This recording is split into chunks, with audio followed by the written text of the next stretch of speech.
C.S. Lewis from The Weight of Glory. We do not know what we shall be, but we may be sure we shall be more, not less, than we were on earth. Our natural experiences, sensory, emotional, imaginative, are only like a drawing, like penciled lines on flat paper.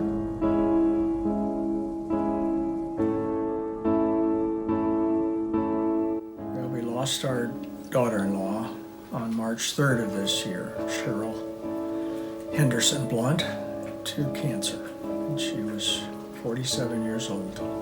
And she was the one Ray prayed for probably 10 years before she came in our lives one July 4th, and Matt brought her over, and she was wearing red, white, and blue striped overalls. And we knew she was That's the one. That's the one. You don't think about it all the time. At least I don't, but you think about it every day. And I think the time that I think the most of it is when we're together. And I realized anytime we're together with the whole family, there's, our 2 kids, their kids, we've got 11 people. And we gathered often for meals. But what I realized is I was doing that in my head all the time. I sort of count people up, and it always comes up to 10 now, not 11. And I think that's when I sense it the most, and then, well, where is Cheryl? I mean, C.S. Lewis talks about heaven being a banquet, that there's a lot of references to banquets there. Well, banquets involve food, and I don't know what that'll look like in heaven, but there's going to be people there, and I think people we know, and good time. Not to make it all sound like just a better place than Earth is.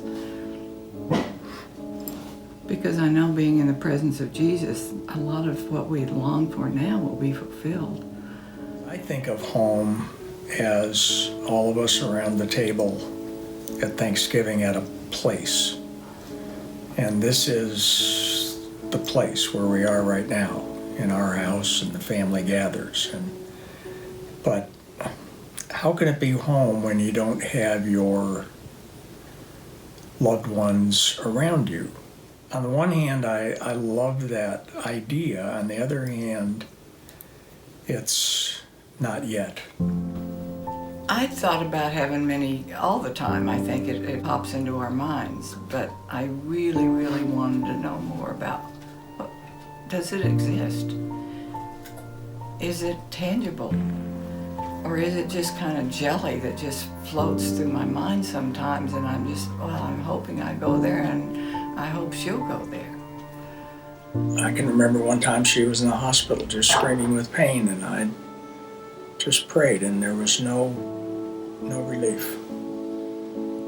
And it's just, I'm not angry about it, but I'm very perplexed. Through all this, I've actually become less afraid of dying, even though I saw suffering to an extent that I never had imagined a person would go through. And I just, as I said before, I welcome the fellowship of the grieving. And it's a hard knock, but it's liberated me in a way that I never expected.